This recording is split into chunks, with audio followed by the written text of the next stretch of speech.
Headline के सह प्रायोजक है ओकाया ईवी। अब Okaya fast F2B e scooter 89,999 रुपए में और cars, laptop, TV, silver coin और कैश जीतने का मौका भी।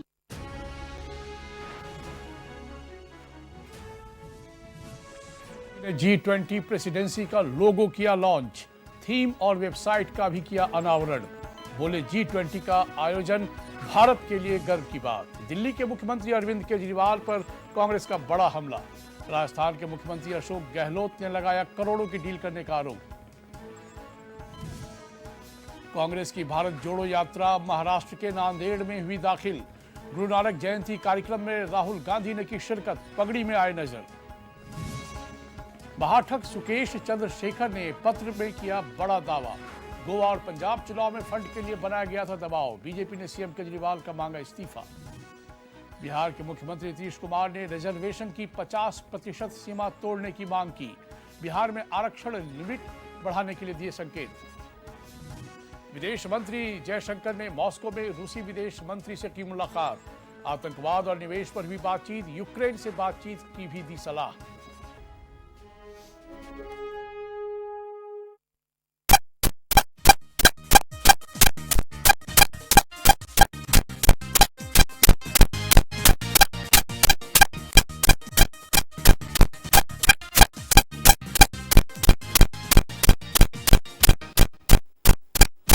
प्रणाम, हस्तक्षेप में आपका स्वागत है। मैं संजय मिश्र।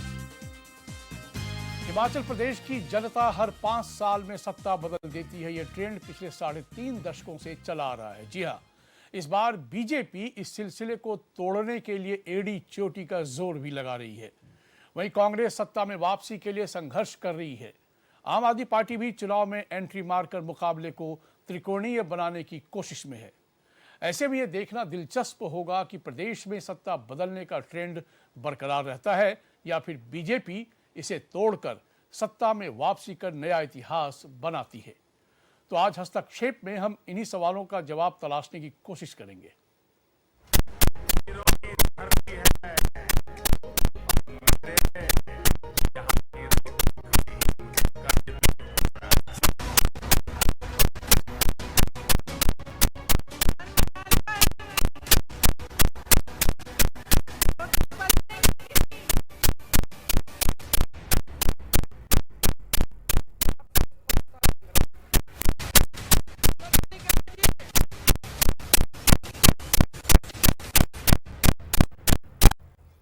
बदलेगा राज या कायम रहेगा रिवाज। हिमाचल प्रदेश में 12 नवंबर को मतदान होना है।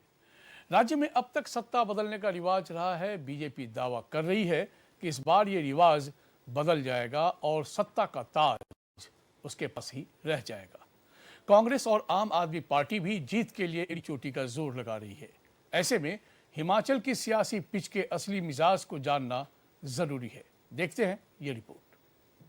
हिमाचल प्रदेश में हर 5 साल में सत्ता बदलने के सिलसिले को तोड़ने के लिए बीजेपी एड़ी चोटी का जोर लगा रही है। पार्टी के तमाम बड़े नेता चुनावी रैलियों में ये दावा कर रहे हैं कि इस बार न तो ताज बदलेगा न राज बदलेगा। अगर बदलेगा तो सिर्फ रिवाज बदलेगा। बीजेपी का मानना है कि हाल ही में यूपी, उत्तराखंड, गोवा, मणिपुर और असम की जनता ने सत्ता बदलने का रिवाज बदल कर दिखाया है और अब हिमाचल प्रदेश में रिवाज बदलने की बारी है। बीजेपी ने कई राज्यों में पहले भी सत्ता पर लगातार कब्जा बरकरार रखा है। केंद्र में सरकार बनने से पहले बीजेपी मध्य प्रदेश और छत्तीसगढ़ में लगातार 3 बार चुनाव जीती है। –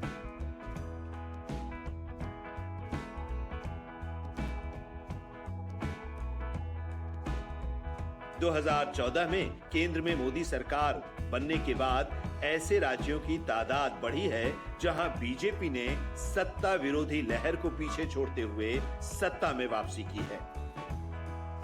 उत्तराखंड के वजूद में आने के बाद से ही एक बार बीजेपी और एक बार कांग्रेस की सरकार बनने का चलन था, लेकिन 2022 में बीजेपी ने इस ट्रेंड को तोड़ते हुए सत्ता में लगातार दूसरी बार वापसी की।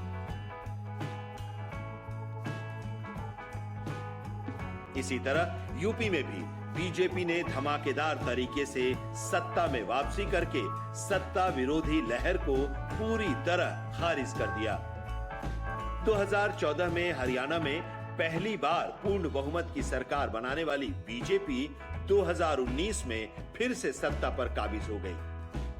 इसी तरह बीजेपी ने 2016 में असम में पहली बार सरकार बनाई और 2021 में दोबारा सरकार बनाने में सफल रही।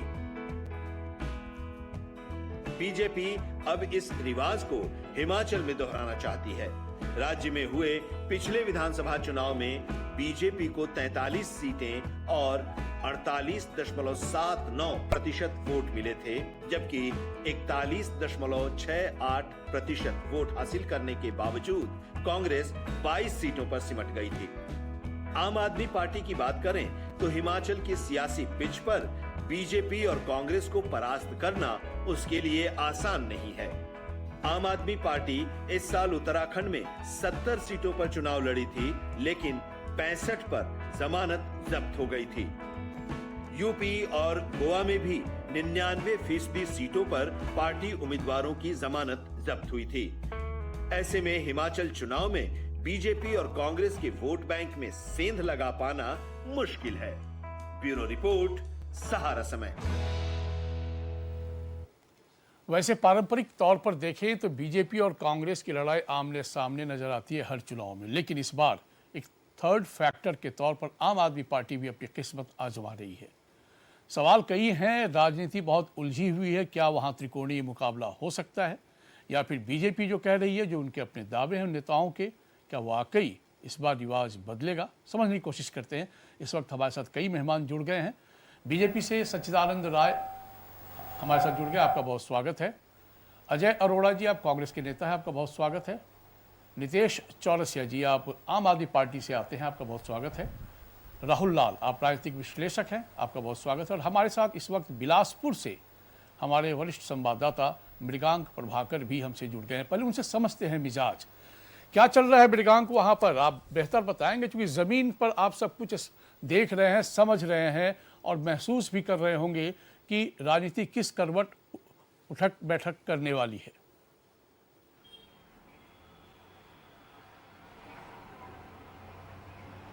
मृगांक, आप हमें सुन पा रहे हैं?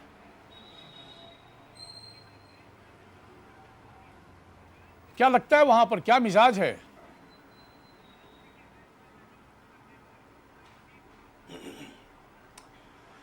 संजय जी, सर्दी के साथ साथ जो है राजनीतिक गर्मी भी बढ़ती चली जा रही है और पूरी ताकत लगा दी है सभी। संजय जी, सर्दी के साथ साथ जो है राजनीतिक गर्मी भी काफी बढ़ती चली जा रही है। यहाँ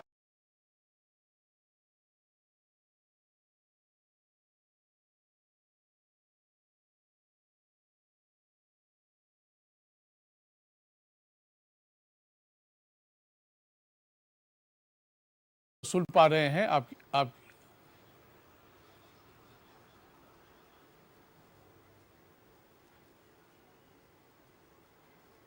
जी, जैसे मैंने कहा कि यहाँ पर जो है जैसे सर्दी बढ़ रही है, कल कम सर्दी थी और आज ज्यादा हो गई, और उसके साथ साथ राजनीतिक जो गर्मी है वो भी बहुत तेजी से बढ़ रही है।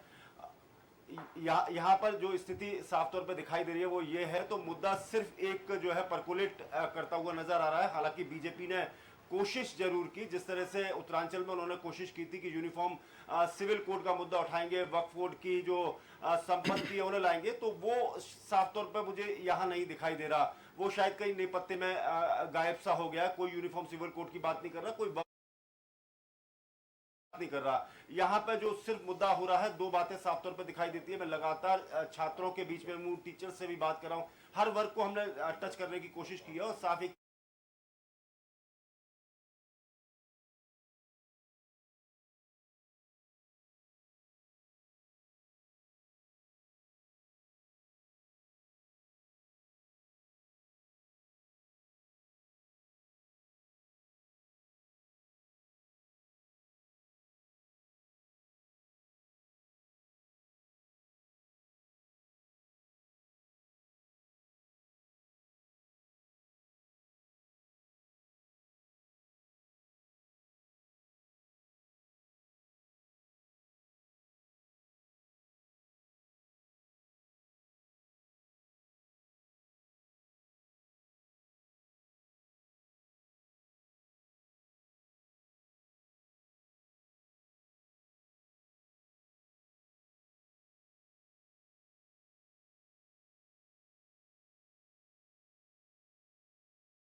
कोशिश करते हैं तमाम दलों के नेताओं की अपनी अपनी क्या राय है, वो कितना सोचते हैं, कितना दम भर रहे हैं और हकीकत भी क्या है। भाई सच्चिदानंद राय साहब, पहले आप ही से समझ लेते हैं, दवा बदलने से बीमारी नहीं लगता है, और क्यों लगता है आपको कि बीजेपी रिपीट करने वाली है? नहीं, बीजेपी पुनः सत्ता में भारी बहुमत से आएगी। वहाँ पे लड़ाई बिल्कुल एक तरह है। बीजेपी के पक्ष में पूरा जनमानस दिखाई दे रहा है, और इसका कारण ये है कि बीजेपी ने जो विगत 5 साल में सरकार चलाई है और जो विकास के कार्य हिमाचल प्रदेश में हुए हैं और जो अपराध पर और अन्य कार्यों पर नियंत्रण हुआ है, चुस्त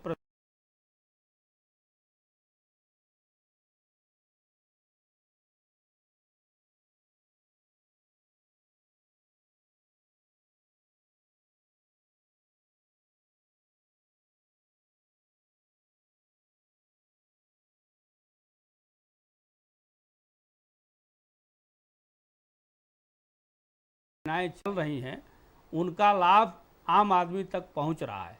बीजेपी सरकार का जो मुख्य मैनिफेस्टो है, हमारे आदरणीय प्रधानमंत्री नरेंद्र मोदी जी की जो सोच है, पंडित दीनदयाल उपाध्याय की विचारधारा से लेकर के जो वो अंत्योदय योजना पर विश्वास करते हैं और समाज के सबसे निचले व्यक्ति के उत्थान के विषय में बराबर चिंतनशील रहते हैं, और उसके लिए उन्होंने जितनी योजनाएं चलाई हों, जन धन योजना चलाई है, आयुष्मान योजना चलाई है, हर घर में नल योजना चलाई है जी, और सबको जो है गैस, लेकिन हर राज्य के अपने देने कुछ की बात मुद्दे भी है। होते हैं राय साहब, और जी।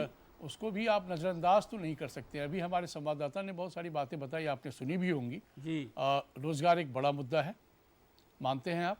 जी जी रोजगार एक बड़ा मुद्दा है, आप मानते हैं? हाँ, बिल्कुल मानते हैं। रोजगार एक बड़ा मुद्दा है और हमारी सरकार बीजेपी की रोजगार के विषय में बिल्कुल ही उचित कार्रवाई कर रही है, और अधिक से अधिक नौजवानों को रोजगार दिए जाने का प्रयास हो रहा है, हुआ भी है, दिया भी गया है। ऐसा नहीं है कि वहाँ बागी एक रोजगार बड़ा नहीं दिया मुद्दा गया है वहाँ पर। जी बागी तेवर जो अपनाए हुए विधायक हैं, जिनको टिकट नहीं मिली, वो एक मुद्दा है पार्टी के लिए? नहीं, देखिए, वो मुद्दा नहीं है। हमारे भारतीय जनता पार्टी में कोई बागी नहीं होता है। अच्छा, सभी व्यक्ति कार्यकर्ता हैं।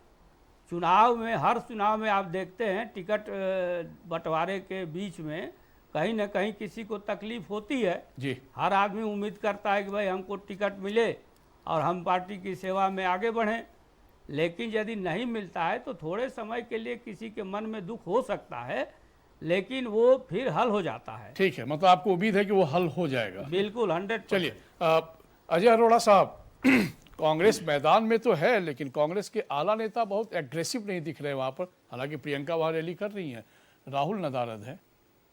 संजय जी, मौसम बदल रहा है। हिमाचल का मौसम, टेम्परेचर सब बदल रहा है। वहाँ के जनमानस का विचार बदल रहा है। और जहाँ तक आपने राहुल गांधी की बात की, वो तो देश जोड़ो यात्रा में निकले हुए हैं।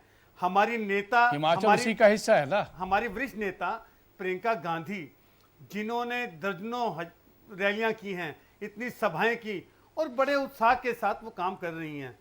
और संजय जी, परिवर्तन होने वाला है। ये हिमाचल की परंपरा रही है। अभी भारतीय जनता पार्टी के साथी ने आपने सवाल किया, जब आपने कि रोजगार की बात की, तो मैं तो बोलूँगा, झूठ बोले कौवा काटे। रोजगार नहीं दिए, बेरोजगारी बढ़ रही है, महंगाई बढ़ गई, और लोग विचार कर रहे हैं। इन्होंने युवाओं की बात की। युवा फैसला करने वाले हैं, वो कांग्रेस को चुनकर भेजेंगे बिल्कुल दोबारा से। उन्होंने देख लिया। और संजय जी, आज पूरे 6 वर्ष हो गए नोटबंदी को। 6 वर्ष बाहर का पैसा आ जाएगा, अपराधीकरण खत्म हो जाएगा। वो कहाँ गया? वो इनके साथी भाग गए, करोड़ों अरबों रुपए लेके बाहर भगा दिए इन्होंने। इनके साथी भाग गए, इन्होंने वफा की।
सिंह बैस बिल्कुल लगे हुए हैं। अभी हमारे national convener Arvind Kejriwal ji rally करके आ रहे हैं। तमाम करंट, अरे बिल्कुल करंट का लहर ऐसा चल रहा है। आप देखिए आने वाले समय में जब रिजल्ट आएगा तो आप बिल्कुल हम दोबारा से बैठेंगे और इस पर चर्चा करेंगे और बहुत बदलाव के साथ एक नई चर्चा की शुरुआत होगी। नहीं, एक पहाड़ी राज्य उत्तराखंड है, वहां भी आपके यही दावे थे। देखिए हर राज्य के अलग अलग पैतरे होते हैं। हिमाचल प्रदेश में हमें पूरा दावा है और उत्तराखंड में जो भी दावा रहा, हार जीत तो देखिए राजनीतिक पार्टी है, चुनाव लड़ना और रिजल्ट देना ये तो जनता का अपना आशीर्वाद है। उसने जो भी आशीर्वाद दिया हमारे सर माथे हैं। पंजाब में उसने आशीर्वाद दिया हमें सबसे बड़ी पार्टी बना के इतिहास रच दिया। दिल्ली में हमें सर माथे बैठा लिया। तो ये तो जैसा जैसा मौका आता है उस हिसाब से हमारी चीजें चलती रहती है। जनता है, जनार्दन है, जी। जब जो देती है स्वाद करते हैं। चलिए ठीक है, राहुल लाल जी अब आपकी बारी है। जब विश्लेषण कीजिए, समझाइए कि जो दावे हैं बीजेपी के, जो दावे हैं कांग्रेस के और जो आम आदमी का अपना दावा है कि भाई इस बार तो हम हैं, मुकाबले में क्या कहें 12 होने वाले हैं। देखिए संजय जी, अगर हिमाचल प्रदेश के चुनाव को देखें तो ये जरूर है कि आम आदमी पार्टी ने शुरुआत में अपनी उपस्थिति काफी मजबूती से दर्ज कराई थी और वो हम लोग को दिख भी रहा था। लेकिन एक तरह से जैसा हम लोगों ने उत्तराखंड में देखा था कि फिर इन्होंने वहां से भी ये निकल गए थे और काफी तेजी से इन्होंने अपने सारा ध्यान जो है वो गोवा से भी निकल के अब पूरा ध्यान ये पंजाब पे लगा रहे थे। आम आदमी पार्टी ने अपनी खुद ही उनके प्रवक्ता कह रहे हैं, लेकिन आम आदमी पार्टी ने अपना पूरा ध्यान, पूरी ताकत जो है वो गुजरात के ऊपर लगाया हुआ है। तो वहां पे त्रिकोणीय मुकाबले जैसी स्थितियां कुछ जगह पे जहाँ पे कैंडिडेट गंभीर है वो हो सकती है, तो त्रिकोणीय मुकाबले की स्थितियां तो वहां पे है नहीं। मुकाबला सीधे सीधे एक तरह से भारतीय जनता पार्टी और कांग्रेस के बीच में ही। अच्छा जी, मुकाबला यदि त्रिकोणीय आपको दिखता है तो ऐसे में किस दल को फायदा हो सकता है और किस दल को नुकसान ज्यादा संभावित है? मुकाबला त्रिकोणीय होगा तो फिर लाभ जो है कि संजय जी भारतीय जनता पार्टी को कहीं कहीं होगा, उसमें नुकसान कांग्रेस को होता हुआ दिख रहा है वहां पे अगर त्रिकोणीय बनता है। लेकिन वो त्रिकोणीय बनने की स्थितियां कम नजर आ रही है। देखिए 2-3 पॉइंट भारतीय जनता पार्टी के लिए चुनौतियां काफी बड़ी है। मैं केवल उस रिवाज की बात नहीं कर रहा कि 5 साल कांग्रेस और 5 साल बीजेपी, वो रिवाज को जो है वो रिवाज बनते भी हैं, टूटते भी हैं। लेकिन उसके परे जो बड़े कुछ मुद्दे आ रहे हैं, जो ओल्ड पेंशन स्कीम का मामला है, वो हिमाचल के चुनाव में एक बड़ा मामला बना हुआ है। अग्निवीर का मामला है, वो काफी बड़ा मामला बना हुआ है जनता के बीच में। क्योंकि देखिए हिमाचल एक ऐसा जगह है जहाँ से हर घर से लोग सेना में शामिल होते हैं। तो भारतीय जनता पार्टी का अग्निवीर का मामले का आप देखिए, वहां पर अगर कहीं पे भी कोई जा रहा है तो वो चर्चा युवा जरूर उठा रहे हैं। दूसरी देखिए बागी मामले को लेकर भारतीय जनता पार्टी के प्रतिनिधि जरूर स्वीकार नहीं करेंगे, लेकिन जिस तरह से अभी भी तमाम उन्होंने काफी जगह पे उनको सफलता भी मिली, उन्होंने कई बागियों को हटाया भी है मैदान से, लेकिन 20 कम से कम बड़े बागी 85 अभी भी इसमें मैदान में मौजूद है। तभी हम लोगों ने देखा परमार जी वाला जो वीडियो वायरल होते हैं कि माननीय प्रधानमंत्री जी खुद एक तरह से बागी की समस्या से निपटने में लगे हुए थे। वो भारतीय जनता पार्टी की गंभीरता को भी दिखाता है, लेकिन साथ साथ बागी का समस्या कितनी गंभीर है उस समस्या को भी प्रतिबिंबित करता है। पहाड़ के राज्यों में हम लोग जानते हैं संजय जी की देखिए मैदानी क्षेत्रों में जितनी महंगाई होती है उससे कई गुना ज्यादा महंगाई पहाड़ में ऑटोमेटिक होता है, परिवहन साधनों की जटिलता के कारण, तमाम दूसरे के कारण से। बिल्कुल, इसलिए महंगाई का भी मामला है। तो बीजेपी के लिए यह बड़ी चुनौती की स्थितियां कि इन मामलों को वो किस तरह से जनता को संतुष्ट करे। कांग्रेस वहां पे जवाब ले लेते हैं सचिदानंद जी से ही। सचिदानंद जी बताइए, इस पे तो आप ही जवाब देंगे। ओल्ड पेंशन स्कीम, बेरोजगारी, महंगाई और क्या इसका असर पार्टी को होता हुआ दिख रहा है चुनाव में, और या फिर मैंने जैसे पहले भी पूछा था बागी तेवर के अपने कुछ असर नजर आएंगे वहाँ पे? देखिए ऐसा है कि ओल्ड पेंशन स्कीम तो भारतीय जनता पार्टी ने लागू कर दिया है। ये भारतीय जनता पार्टी के खिलाफ बात करने से कोई फायदा नहीं होता है।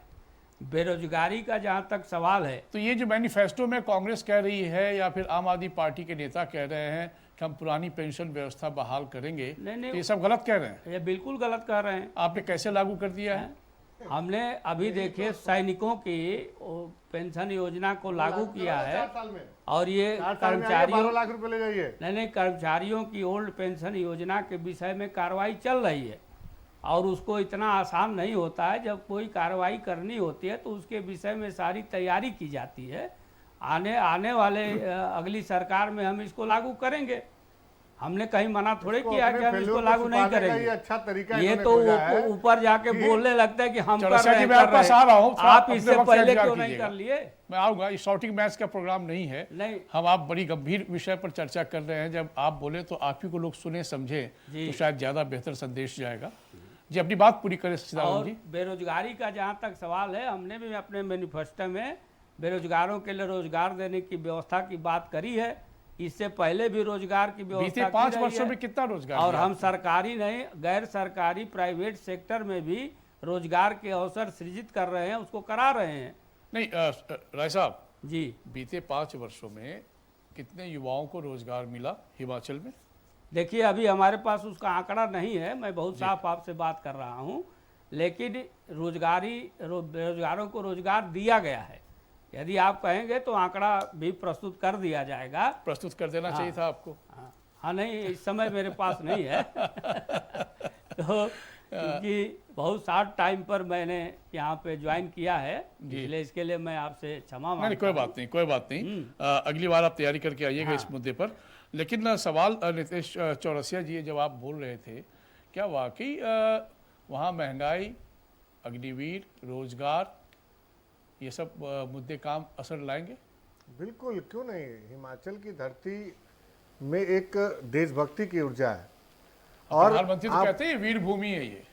लेकिन प्रधानमंत्री जी ये भी कहते हैं कि बीमारी, अब बताइए, बीमारी के लिए गलत दवाई देंगे तो दवा तो बदलनी पड़ेगी। अब वो ये बात नहीं स्वीकार कर रहे हैं कि भाई आप गलत दवा दे रहे हैं। आप उन युवाओं को जिनको परमानेंट नौकरी चाहिए उसको 4 साल का कॉन्ट्रैक्ट पीरियड दे रहे हैं, जिसको एक अपना सुनहरा भविष्य चाहिए उसको 12 लाख रुपए दे रहे हैं। भाई साहब, मैं भाजपा के नेता को 12 लाख रुपए देता हूँ, चलिए एक फ्लैट ही खरीद कर दिखा दें यहाँ दिल्ली में, अपना जीवन यापन कर लेंगे। क्या मजाक है। और इसको ढिढोरा ऐसे पीट रखा है इन्होंने। अब मैं आता हूँ गवर्नमेंट जॉब पे, इनके पास तो रिकॉर्ड नहीं है, मैं रिकॉर्ड देता हूँ आपको। सचिदानंद जी प्लीज, मैं आपके पास आऊंगा, मैं भाजपा को रिकॉर्ड देता हूँ। मैं आऊंगा आपके पास 5 साल के कारनामे क्या राय है। साहब, मैं आपके पास आऊंगा, जवाब लूंगा मैं। 5 साल के इनके सरकारी नौकरी का इनका मैं कारनामा देता हूँ। जी। कोई भी ऐसी नौकरी के इन्होंने एग्जाम नहीं है जिसका पेपर लीक नहीं कराया और पेपर लीक में धांधली नहीं हुई। कोई भी पिछले 5 साल में नौकरी ऐसी नहीं है जो कोर्ट में ना गई हो। ये इनका तरीका, ये इनकी नीयत है, ये होती है नियति। और एक हम है, हमने 6 महीने में 50,000 नौकरी दे दी और एक भी ऑब्जेक्शन उठा हो तो आप बताइए, इसको बोलते हैं नियति। और एक नेता हमारा नहीं आया सिफारिश लेके, एक भ्रष्टाचार का आरोपी नहीं है। और इनका हर भ्रष्टाचारी इनका सगा निकल जाता है, इनका कहीं ना कहीं का दूध का धुला निकल जाता है। अब मैं आता हूँ सबसे मुख्य इंपॉर्टेंट चीज, 5 साल। देखिए, कांग्रेस सिर्फ और सिर्फ अपनी बारी का इंतजार करती है। कांग्रेस इंतजार करती है कि कब न कब जो जनता उब जाए और उबने के बाद कांग्रेस को एक मौका दे। उसके अंदर ना तो संघर्ष करने की शक्ति बची है, ना आंदोलन करने की शक्ति बची है, और ना ही जनता के मुद्दों को से रूबरू होने की। चलिए ठीक है, मैं रुक करूंगा फिर आपके पास। वक्त एक छोटे से ब्रेक का हो गया है और ब्रेक से वापस आने के बाद हम बहस में फिर लौटेंगे। लेकिन सवाल तो हैं, देश में या राज्य में जहां चुनाव होने जा रहे हैं वहां ये सब मुद्दे हैं, लेकिन ये मुद्दे तो पहले भी चुनाव में होते रहे हैं, लेकिन बीजेपी को इसका खास नुकसान नहीं हुआ। यदि उत्तर प्रदेश की बात करें, उत्तराखंड की बात करें, वहाँ तो दोबारा वापसी हुई है। तो इसको क्या सही मायने में माना जाए कि ये मुद्दा वाकई अपना असर डालती है, या फिर चर्चा के लिए ये सही है?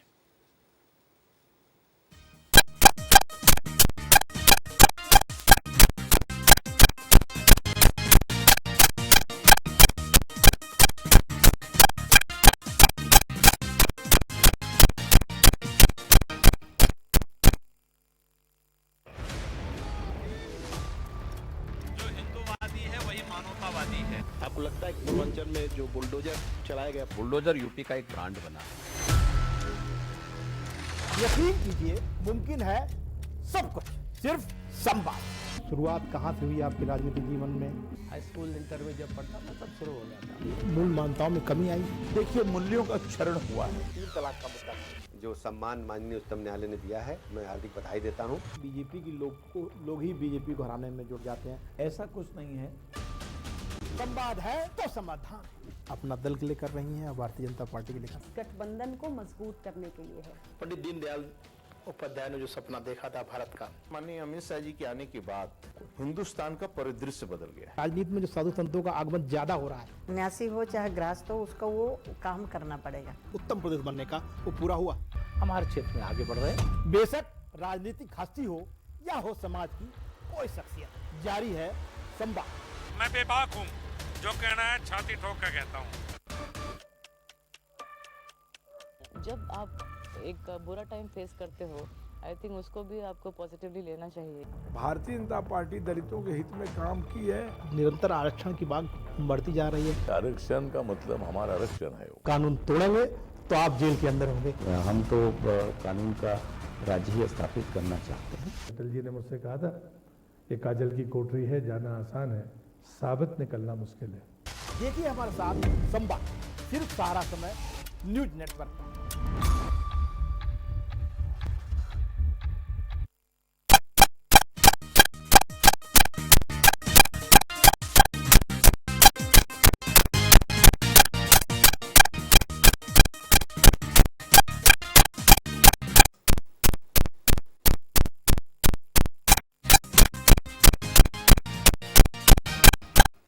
आप देख रहे हैं हस्तक्षेप। ब्रेक के बाद आपका एक बार फिर स्वागत है। हिमाचल की चुनावी जनसभा में प्रधानमंत्री नरेंद्र मोदी सीधे सीधे कांग्रेस को निशाने पर ले रहे हैं। प्रधानमंत्री का कहना है कि बीजेपी जो कहती है वो करके दिखाती है, इसलिए जनता उनके साथ है। भाजपा की पहचान है कि जो हम कहते हैं उसे पूरा करने के लिए दिन रात खपा देते हैं। भाइयों बहनों, दिन रात खपा देते हैं। भाजपा ने जम्मू कश्मीर से आर्टिकल 370 हटाने का संकल्प लिया था ना? पूरा किया कि नहीं किया? पूरा किया कि नहीं किया? भाजपा ने राम मंदिर बनाने का संकल्प लिया था और वो निर्णय भी इसी हिमाचल की धरती में पालमपुर में भाजपा की वर्किंग कमेटी में निर्णय किया गया था। भाइयों, इसी देवभूमि में निर्णय किया गया था। आज राम मंदिर बन रहा है कि नहीं बन रहा है? ये तो हमारी वीरों की भूमि है। हर परिवार फौजी परिवार है। हर घर हिंदुस्तान के सुरक्षा का किला है। अब देखिए, 1 रैंक 1 पेंशन एक ऐसा उदाहरण है, वो कांग्रेस को जानने समझने के लिए काफी है। हिमाचल में कांग्रेस भी सत्ता में वापसी के लिए पूरा जोर आजमाइश कर रही है। पार्टी की ओर से प्रचार का कमान संभाल रही प्रियंका गांधी वाड्रा हर चुनावी सभा में डबल इंजन की सरकार और उनके कामकाज पर सवाल उठा रही है।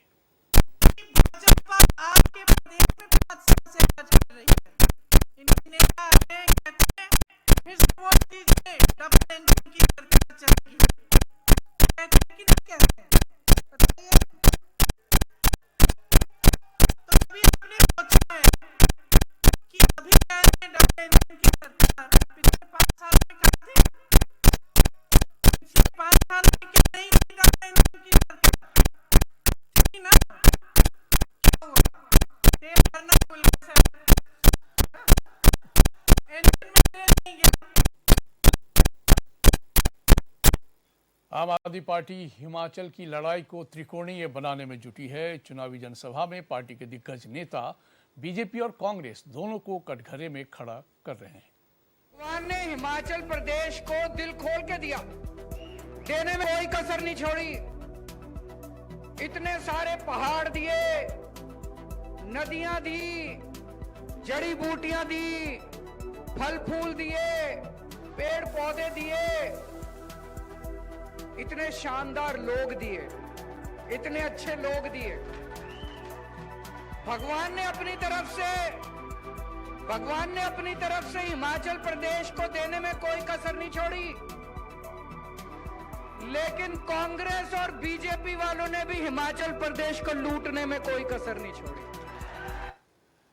तो ये होते हैं अपने अपने दावे और अपने अपने बयान। खैर, समझने की कोशिश करते हैं, बहस पे फिर लौटते हैं। भाई सच्चिदानंद राय साहब, डबल इंजन में तेल भरना भूल गए थे क्या 5 साल में? ऐसा मैं नहीं कह रहा हूँ, ऐसा प्रियंका गांधी कह रही हैं, पूछ रही हैं। और दूसरा अरविंद केजरीवाल कह रहे हैं कि भाई लूटने में ही मशगूल थे आप। देखिए, जो लूटने में माहिर होता है ना, उसको सभी लुटेरा ही नजर आते हैं। अरविंद केजरीवाल के राजनीति का जो मुख्य मुद्दा है कि 101 झूठ को यदि 100 बार बोलेंगे तो लोगों को सच समझ में आने लगता है। ये केवल झूठ की राजनीति करते हैं। करप्शन तो इनके अंग अंग में भरा है। दिल्ली में अभी शराब घोटाला किया है, जब उसकी जांच होने लगी तो हर आरोप भाजपा पर लगा देते हैं कि भाजपा इसलिए कह रही है कि वो गुजरात में चुनाव हार रही है तो हिमाचल प्रदेश में चुनाव हार रही है। ये पंजाब और दिल्ली की बात करते हैं। देखिए, एक बहुत बड़ा मुद्दा है कि रेवड़ी बांट करके आप गरीबों का वोट लेते हैं और उसको अपनी नीति बनाते हैं, तो यह ज़्यादा दिन नहीं चलने वाला है। कांग्रेस भी यही करती थी। कांग्रेस ने शुरू से शासन किया है, पूरे देश में किया है। आज़ादी के बाद से कांग्रेस ने ही शासन किया है। लोग क्यों कांग्रेस को छोड़ दिए? इसलिए कि उनकी नीतियां गलत थी। उनके कार्यकाल जो कार्य करते थे उसमें पारदर्शिता नहीं थी। उन्होंने विभेद की राजनीति की, जाति में लोगों को बांटा, धर्म के आधार पर लोगों को बांटा, मुस्लिम तुष्टीकरण की राजनीति की। कई ऐसे मुद्दे छोड़ दिए राष्ट्रीय स्तर पर जिनका समाधान एक एक करके भाजपा करती चली आ रही है। और अब उनके पेट में दर्द इसलिए हो रहा है कि उनकी वापसी संभव नहीं हो पा रही है। ये वापसी की छटपटाहट है और उनके कार्यों की इतिश्री हो चुकी है। इसलिए वो लाख कोशिश कर ले, जनता उनकी तरफ नहीं जाने वाली है। इसलिए कांग्रेस की वापसी संभव नहीं है। आम आदमी पार्टी अपने वर्चस्व की लड़ाई लड़ रही है, वहाँ घुसना चाहती है। ये चोर दरवाजे से किसी भी प्रदेश की राजनीति में घुस करके अपने को खड़ा करना चाहते हैं। पंजाब की बात करते हैं, हमारे भाई आपके नेता कर रहे थे। पंजाब की बात करते हैं, पहले अपने मुख्यमंत्री को ही संभालें। कोई ढंग का आदमी नहीं था जिसको ये पंजाब का मुख्यमंत्री बना सकते हैं। और क्या राजनीति करेंगे? एक केजरीवाल समझ गया सर, साहब को बना दिया जाए। समझ गया। भाई अजय अरोड़ा साहब, राजनाथ सिंह अपने एक जब रैली को एड्रेस कर रहे थे उसमें उन्होंने कहा था कि आम आदमी पार्टी नो बॉल है, कांग्रेस वाइट बॉल है और सिर्फ बीजेपी गुड लेंथ बॉल है। क्या कहेंगे? अपने मियाँ मिट्टू बनना, अभी आप ब्रेकिंग न्यूज़ में दिखा रहे थे कि प्रधानमंत्री का भाषण।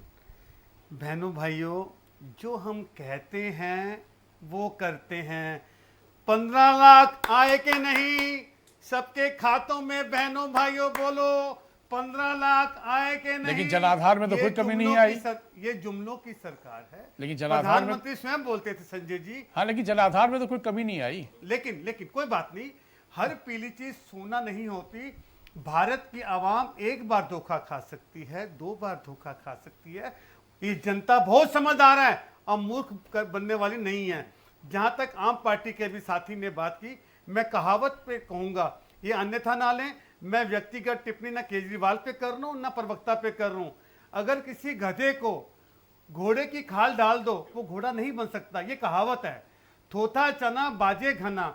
और जिस प्रकार से शिष्य सिखाएगा, छात्र अब सिखाएगा शिक्षक को कैसे करना। जितना अनुभव हमारे पास है। लेकिन आप व्हाइट बॉल हैं कि नहीं? नहीं, बिल्कुल व्हाइट बॉल नहीं है। बॉलिंग तो करते हैं, लेकिन अंपायर व्हाइट बॉल सिंह है और नो बॉल भी वो हैं। क्योंकि जिस प्रकार से मैंने कहा ना, भारतीय जनता पार्टी जीवा पे कंट्रोल बहुत जरूरी है। जीवा ही देश बनाती है, जीवा ही आगे ले आती है। मैं आज याद करूंगा, स्मरण करूंगा स्वर्गीय अटल बिहारी वाजपेयी जी को, जिनकी जीवा बड़ी कुशल थी, अनुशासन से ऐसे प्रधानमंत्री थी जो कांग्रेस भी इज्जत करती है उनकी। लेकिन इस प्रकार से तानाशाह, हिटलर, 2 मैन आर्मी, ये देश के लिए ठीक नहीं, घातक है। ये अघोषित आपातकाल है इस देश के अंदर। हिंदू मुस्लिम जहां भी चुनाव होता है, इनके आदित्य योगी नाथ जी जहां पे चुनाव होता है, लगता है कि हिंदू मुस्लिम करना, उन्हें आगे कर देते हैं, उनको आगे कर देते हैं। लेकिन आरोप तो आप ही पर लगा रहे हैं कि आपने बांटा है देश को जाति धर्म में। मैंने कहा संजय जी, आरोप लगाना बड़ा आसान है, तो वही आरोप आप भी इन पर लगा रहे हैं, तो सही क्या है? संजय जी, जमीनी स्तर पर हमने सबको चलना सिखाया। जब से देश आजाद हुआ, हमने पुल बनाए, हमने अस्पताल बनाए, सब कुछ किया। हमने एयरलाइंस बनाई, हमने हवाई अड्डे बनाए, इन्होंने भेज दिए। हवाई अड्डा भेज दिया, एयरलाइंस भेज दी, इन्होंने एयरलाइंस भेज दी, इंडियन एयरलाइंस भेज दी। हम जो बनाते गए ये बेचते चले गए। और आम पार्टी की जहां तक बात करो, इन्होंने क्या किया? 15 साल में शीला दीक्षित की सरकार थी, जो पुल का निर्माण शीला दीक्षित ने किया, उसकी सफेदी भी नहीं हुई। और जहां तक इनके हिमाचल के प्रभारी रहे सत्येंद्र जैन, आज जेल के अंदर हैं भ्रष्टाचार के उस पर। इनके आधे दर्जन से ज्यादा भ्रष्टाचार में। ये भ्रष्टाचार की सुनो, इस देश के अंदर सबसे जल्दी अगर पार्टी बनी है तो आम पार्टी बनी है, इनके मुख्यमंत्री हैं। साधुवाद की बात है कि इतनी जल्दी दिल्ली की में इन्होंने कब्जा कर लिया, पंजाब में कर लिया, लेकिन चरित्रहीनता पे और जिस प्रकार से भ्रष्टाचार में नंबर 1 आम पार्टी, और सत्येंद्र जैन को छोड़ते नहीं है।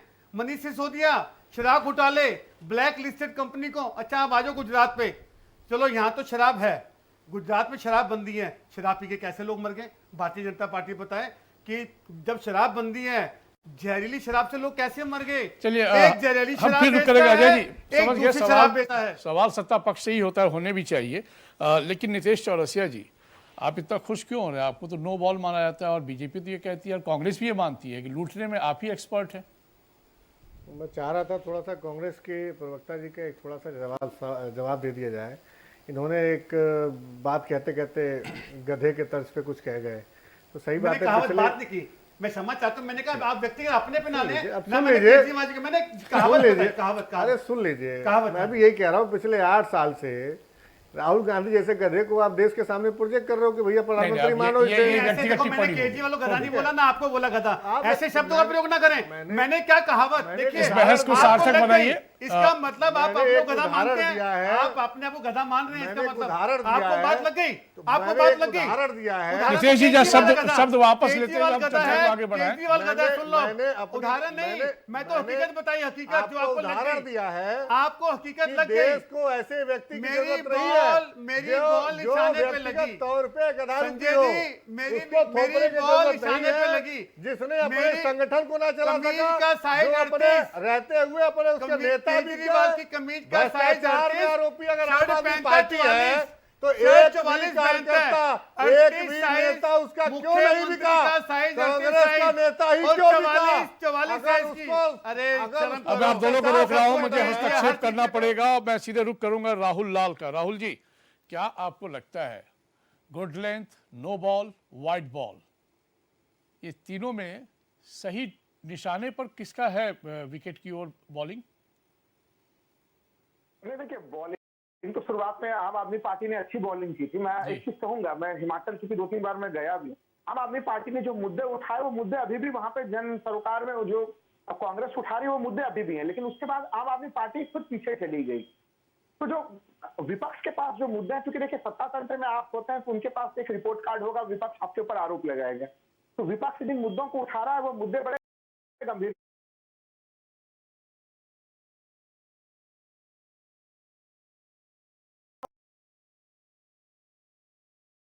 दूसरे जो स्थानीय मुद्दे होते हैं, क्या वो दूसरे चुनाव में नहीं थे? भारतीय जनता पार्टी को वहां पर तो आखिर हिमाचल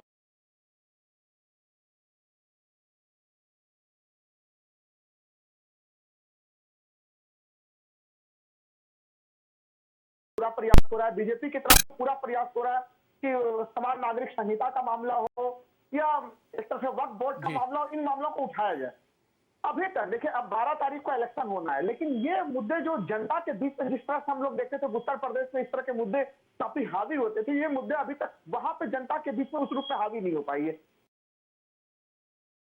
जबकि कांग्रेस का चुनाव प्रचार वैसा नहीं है, 24/7 वो चुनाव प्रचार में होते हैं, प्रधानमंत्री जिस तरह से प्रचार है, आपसे संगठनात्मक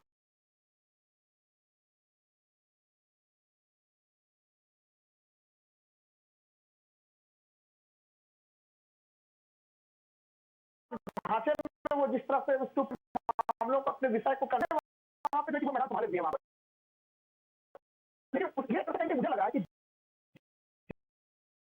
जनता ने अपने मुद्दों को कि नहीं, ये लोकसभा का चुनाव नहीं है, ये विधानसभा का चुनाव है, और इसमें हमारे जो अपने स्थानीय मामले हैं उन मामलों के आधार पर हम लोग कहीं यहीं पर तो सवाल है कि गोवा में चुनाव हुआ, उत्तराखंड में चुनाव हुआ, यूपी में जो देश का सबसे बड़ा राज्य है वहां चुनाव। सवाल यह है कि मुद्दे तो वहां भी यही सब थे, फिर विश्वास क्यों बीजेपी पर जताया गया बार बार?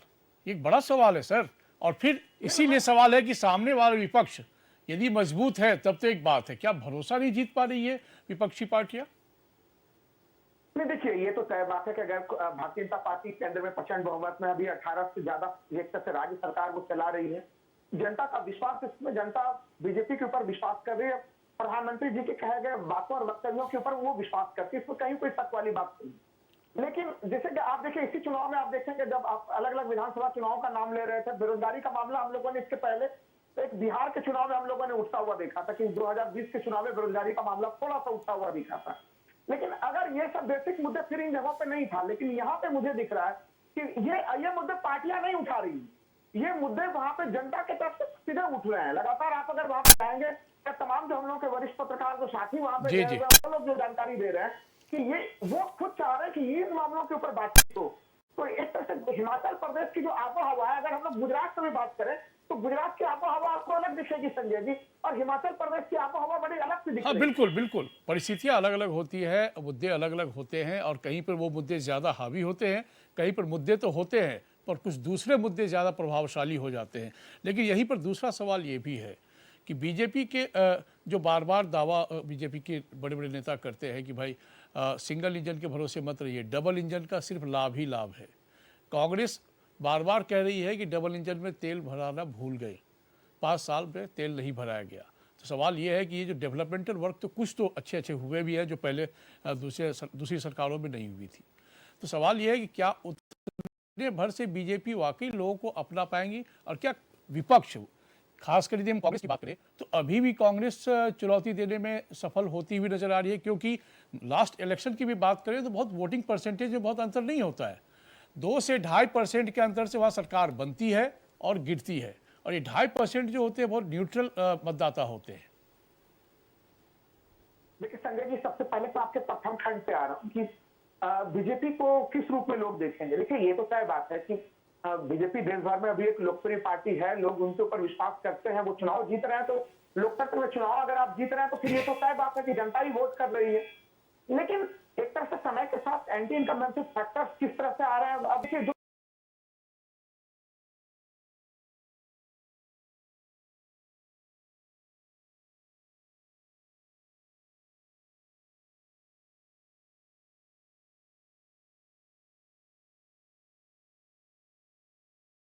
सब जगह पे वो दावेदारी के साथ बोल रहे हैं, लेकिन अब इस मामले में अब बीजेपी नहीं बोल पा रही है ढंग से, क्योंकि उनका तो शासन में थे। अब वो अगर ये चीज कहें कि हम अगले खंड में आने वाले समय में करेंगे, और देखिए कम से कम सरकारी कर्मचारियों को किसी भी हालत में जोड़िए तो आपको 2.5 से 3% फ्लोटिंग वोटर मिलेंगे। मैं एक उदाहरण दे रहा हूँ इस मामले के ऊपर। अब ऐसे स्थिति में बीजेपी क्या रणनीति आगे बनाएगी कि जो बड़े मुद्दे हैं, जिन मुद्दों को लेके वो गर्माहट लाती है चुनाव में, कि 370 के मामले किस तरह से वहां के लोगों के दिल को टच करे, राम मंदिर का मामला किस तरह से टच करे, क्योंकि अभी चुनाव में और लगातार गर्माहट बढ़ रही है। तो ये बीजेपी प्रयास कर रही है। कांग्रेस के लिए है कि देखिए वहां पे एक संगठनात्मक ढांचा है उनका, लेकिन चुनाव प्रचार में बीजेपी जिस तरह से एकदम मुकाबले को बिल्कुल प्रतिस्पर्धात्मक बना देती, कंपटीशन खड़ा कर देती है, उसी अंदाज में कांग्रेस चुनाव प्रचार नहीं कर पा रही है। तो ये कांग्रेस की कमी में जरूर देख पा रहा हूँ, लेकिन जनता उन मुद्दों को उठा रही है, कांग्रेस उठा रही है, इसलिए कुछ पक्ष हम लोग को कांग्रेस की तरफ जाता हुआ दिखता है। लेकिन कांग्रेस को भी और एनर्जी अगर कांग्रेस लगाती तो परिणाम कांग्रेस के पक्ष में और बेहतर हो सकते। सच्चिदानंद राय साहब, मुद्दे तो हर जगह लगभग चुनाव में यही सब होते हैं, इस देश के मुद्दे ही यही हैं, महंगाई, बेरोजगारी, गुड गवर्नेंस का लोग आकलन करते हैं कितना आपने दिया कितना नहीं दिया। हिमाचल का जो अपना मिजाज रहा है, 2 से 2.5% के अंतर से सरकारें बनती हैं और सरकारें गिरती हैं, यानी जो फिक्स वोटर हैं, कैडर वोट बैंक हैं, वो कांग्रेस के भी उतने ही हैं, बीजेपी के भी उतने ही हैं। 2.5% का मार्जिन क्या वाकई ओल्ड पेंशन स्कीम, क्या रोज़गार या फिर महंगाई, ये वहाँ ज़्यादा असर दिखा सकता है, क्योंकि विश्लेषण इसी ओर जा रहा है। देखिए Sanjay ji, old pension scheme, बेरोजगारी और महंगाई ये निश्चित रूप से मुद्दा है, लेकिन ऐसा विपक्ष के खाते में कुछ नहीं जाने वाला है, क्योंकि हम इन मुद्दों पर पूरी वर्किंग कर रहे हैं। ऐसा तो नहीं है कि सरकार ने महंगाई को नियंत्रित करने का प्रयास नहीं सवाल इसलिए है सर, 5 साल राज्य में आपकी सत्ता नहीं है। देखिए तो जब आपकी लड़ाई तो सभी दलों से होगी, फिर जनता भी अपने मुद्दों के साथ वहाँ खड़ी है। हाँ बिल्कुल बिल्कुल, इसको हम स्वीकार करते हैं, लेकिन 5 साल किसी भी कार्य को देखिए, जब आप लॉन्ग टर्म पॉलिसी बनाएंगे तो उसमें थोड़ा समय लगता है। ऐसा नहीं है कि कोई भी समस्या जो है तुरंत ही खत्म की जाए। यदि आप सरकार के बजट तय करके बता दीजिए कितना समय बता रहे हैं वही जो बता रहे हैं। 5 साल जो सरकार 5 साल सत्ता में चली गई, मैं सक्षम हूँ, उसके बाद भी वही बता रहा हूँ, मैं वही सक्षम बता हूँ रहा इनको जवाब सवाल करने हैं। के लिए। आप तो इंतजार कर सकते हैं, मैं आऊंगा। मैं ये कह रहा हूँ कि जैसे 5 साल हमने सरकार चलाई है और महंगाई किसी अंतर्राज्यीय कारण से नहीं है, महंगाई के अंतर्राष्ट्रीय कारण भी हैं। जो इस समय युद्ध यूक्रेन और रूस का चल रहा है, फिर भी हम रोड के इंफ्रास्ट्रक्चर को विकसित कर रहे हैं, रेलवे के इंफ्रास्ट्रक्चर को विकसित कर रहे हैं। सर, एक सवाल का एक लेमैन क्वेश्चन आपसे कर रहा हूँ सच्चिदानंद जी, और उसके बाद मैं बाकी मेहमानों के पास रुक करूंगा अपने लास्ट सेगमेंट में। ये बताइए कि वहाँ पर 370 का मुद्दा उठाना, राम मंदिर का बार बार जिक्र करना, वहाँ के स्थानीय मुद्दों पर विधानसभा चुनाव होंगे। दूसरा, नरेंद्र मोदी जी तो वहाँ मुख्यमंत्री उम्मीदवार हो नहीं सकते, फिर क्यों ऐसा करते हैं? नहीं, देखिए ऐसा है कि ये जो 370 का मुद्दा है जी, ये पूरे राष्ट्र का मुद्दा है। हाँ, 370 के रहते हुए तो राष्ट्र के मुद्दे पर जनता ने आपको सीमा से बिठाया। बिल्कुल बिल्कुल 370 हमने राज्य के मुद्दों पर बात कर लेना। नहीं, राज्य के साथ साथ स्थानीय मुद्दे भी हम ले रहे हैं। 370 एक ऐसा मुद्दा है जिसके विषय में देखिए संजय जी, हम आप भी काफी पढ़ते समय ये सोचा करते थे कि 370 को कभी खत्म नहीं हो पाएगा और ये कश्मीर की समस्या जस की तस ठीक है सर, प्रधानमंत्री को इसके लिए लेकिन साधुवाद है। लेकिन जब 370 को खत्म किया और बिना किसी राष्ट्रीय नुकसान के, बिना किसी राइट के, दंगे के, फसाद के, ठीक है, तो मतलब यह तो एप्रिसिएबल वर्क है। विधानसभा चुनाव में ये मुद्दे हैं, आप ये कहना चाह रहे हैं, ठीक है, मुद्दे हैं, बिल्कुल है। ये अरोड़ा साहब, आप ही बताएं कि कांग्रेस को कैसे आप इन मुद्दों के साथ आप लड़ पाएंगे? देखिए, सर्वप्रथम संजय जी, मैं साधुवाद देता हूं भारतीय जनता पार्टी के नेता प्रवक्ता जो मेरे साथ बैठे हैं, जो डिबेट का हिस्सा हैं, इन्होंने स्वीकार किया बेरोजगारी मुद्दा है, महंगाई मुद्दा है, इन्होंने स्वीकार किया। इन्होंने ये भी कहा कि किसी योजना को इम्प्लीमेंट करने में 5 साल का समय कम है, हम आगे प्लान करेंगे और आगे होगा। इन्होंने स्वीकार किया, इन्हें पुनः साधुवाद करता हूँ। जिस प्रकार से इन्होंने कहा राष्ट्रीय मुद्दे और स्थानीय मुद्दे एक जैसे होते हैं, इसमें मैं साधुवाद नहीं देता, क्योंकि जिस प्रकार से स्थानीय मुद्दे हैं उस पर भी चर्चा होगी, राष्ट्रीय मुद्दे की भी चर्चा होगी। एक प्रधानमंत्री को प्रोटोकॉल मेंटेन करना पड़ता है। प्रधानमंत्री अगर जब पुल गिरा गुजरात में, रातों रात अस्पताल पेंट करा दिए गए, कहते हैं जी प्रधानमंत्री का प्रोटोकॉल है, कल प्रधानमंत्री मोरबी आने वाले हैं। और जब प्रधानमंत्री नवाज शरीफ के घर, पाकिस्तानी मुल्क जो हमारा कहाँ वहां पहुंच रहे हैं साहब, हिमाचल पे रुकते हैं ज्यादा अच्छा है। संजय जी मैं इसलिए बात कर रहा हूँ, एक प्रधानमंत्री को लिंक कर रहा हूँ। आपकी बात से मैं इत्तेफाक रख रहा हूँ, आपको डिनाई नहीं कर रहा कि मुद्दा हिमाचल का है, लेकिन एक प्रधानमंत्री को राष्ट्रीय मुद्दे, स्थानीय मुद्दे की बात करनी चाहिए, एक प्रोटोकॉल मेंटेन करना चाहिए। और आज अच्छा लगा, आज मुझे डिबेट में एक चीज अच्छी लगी संजय जी, आज भारतीय जनता पार्टी के साथी ने बात मान ली। चलिए ठीक है, आप रिपीट कर रहे हैं, मैं नितेश जी को भी शामिल कर लूँ, समय की पाबंदी है, बात कर रहे हैं, मैं समझ गया। सच्चिदानंद जी, हर सवाल का जवाब देना जरूरी नहीं होता है भाई। नितेश चौरसिया जी, मुद्दे तो हैं, स्थानीय मुद्दे प्रभावी भी हो सकते हैं, लेकिन बावजूद इसके ऐसे बहुत सारे उदाहरण देखे गए हैं इससे पहले के विधानसभा चुनाव में, जहां बीजेपी पर जनता ने, मतदाताओं ने दोबारा भरोसा जताया और बड़े वोट से उन्हें जिताया है। मैंने उसकी बहुत बड़ी वजह बताई। देखिए, स्थानीय मुद्दे, सच तो यह है कि स्थानीय मुद्दों से सरकार को कोई मतलब ही नहीं होता, वो हर बार केंद्र के मुद्दों को ही भुनाना चाहती है। उसकी सबसे बड़ी वजह है विपक्ष की खामियां, जिसको आम आदमी पार्टी आने वाले समय में फुलफिल कर देगी। और ये आश्वस्त करना चाहता हूं मैं कि आम आदमी पार्टी एक अच्छे विकल्प के तौर पे देश के सामने उभर के आएगी।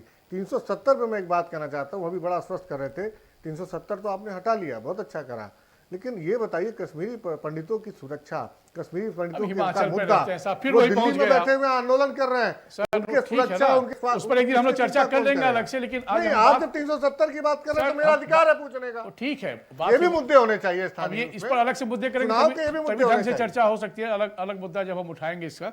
फिलहाल तो हम आपका बहुत धन्यवाद करते हैं सभी मेहमानों का।